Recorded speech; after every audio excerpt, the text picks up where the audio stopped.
রহমতুল্লাহি ওয়া বারাকাতুহু। সবাই কেমন আছেন? আশা করি সবাই অনেক অনেক ভালো আছেন। আপনাদের দোয়া আমিও ভালো আছি আলহামদুলিল্লাহ। যেহেতু ফেসবুকে আপনি যদি নতুন অবস্থায় কাজ করতে চান, যে বাইরে আদার সাইড এবং বাইরে যে কথাগুলা আপনি ফেসবুকে কোনো ধরনের কথা বলতে পারবেন না। এখন বলতে পারেন কি কথা? প্রিয় ভাই এবং বোন, আপনি যখন রাজনীতি করবেন, কোনো দল করবেন বা কোনো আপনি কাকেও ভালোবাসলেন না বাসলেন, সেই বিষয়ে যদি ফেসবুকে আপনি কথা বলেন, সেটা কিন্তু আপনি ফেসবুক অ্যালাউ না। যেহেতু এটা আপনি রাজনীতি করতেছেন বা কোনো দলকে ভালোবাসতেছেন, সেই বিষয়ে কিন্তু আপনি ফেসবুকে বা আপনি কোনো কথা বলতে পারবেন না।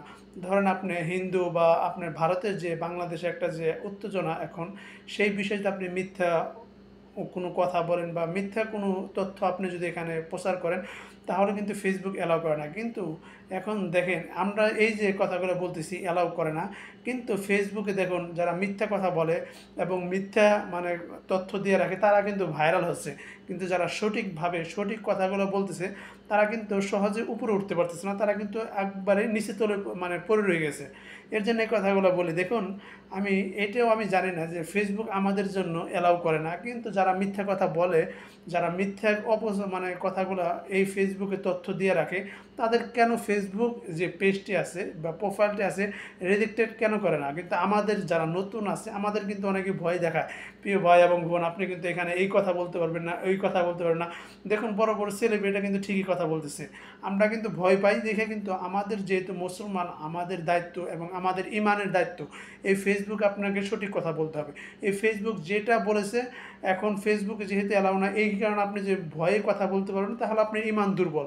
এটা ফেসবুক থেকে সাধারণ কিছু টাকা বা সাধারণ কিছু ডলার ইনকাম করার জন্য আপনি যদি ইমানকে বিক্রি করে দেন, তাহলে আল্লাহ আপনাকে কি করতে পারে সেটা কিন্তু আপনি একবার বিবেচনা করবেন সবসময়। আবার ফেসবুকে দেখেন যারা নাচানাচি করে, গান বাজনা করে, অশ্লীলভাবে যারা এই ছবি দেখায়, মেয়েরা দেখেন হিজাব নাই, কোনো কিছু নাই, মেয়েরা খারাপ, মানে অনেক কিছু দেখায়, তারা কিন্তু ভাইরাল হয়। কিন্তু সঠিক কথা এবং সঠিক তথ্য যারা দিচ্ছেন, ইসলামের কথা যারা বলতেছে, তারা কিন্তু ভাইরাল হচ্ছে না। এর জন্য কথা আছে, মানে ভালো মানুষের মূল্য কম, কিন্তু আল্লাহর কাছে সবসময় মূল্য আছে। তাই আমি সবাইকে বলবো, ফেসবুক কী বললো না বললো, আপনি যেটা বলার, আপনি ইসলামের জন্য, এই যে ভারতে আমাদের বাংলাদেশে উত্তেজনা, আপনি যদি কিছু না বলতে পারেন, আপনার মনে যদি সাহস থাকে, আপনি ফেসবুক আইডিটা নষ্ট হয়ে যাবে, এত কষ্ট করে আমার এই ফেসবুক পেজটি বড় করেছি, আমি কিছু বলতে পারবো না, এই ফেসবুকে অ্যালাউ করে না, তাহলে এটা আপনার দুর্বল, এটা আপনার একটা দুর্বল স্থান।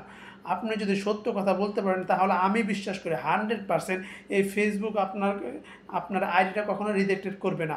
আপনার ফেসবুক পেজটিও, আপনার প্রোফাইলটি ভালো থাকবে, আপনি যদি সঠিক তথ্য এবং সঠিক কথা বলতে পারেন। এখন আপনি যদি মিথ্যা কথা, বানানো কথা বলতে পারেন, তাহলে কিন্তু আপনার ফেসবুক পেজটি বা প্রোফাইলটি রিজেক্টেড করে দিতে পারে। কিন্তু আপনার ইমানের ভয়ে, মানে ইমানের যে জোর আছে, সেই জোরে যদি আপনি কথা বলতে পারেন, তাহলে আপনি এখানে টিকে থাকতে পারবেন। আর যারা দেখেন বড় বড় সেলিব্রিটি, তারা কিন্তু সবসময় ফেসবুকে লাইভে কথা বলতেছে, কোনো ধরনের সমস্যা না।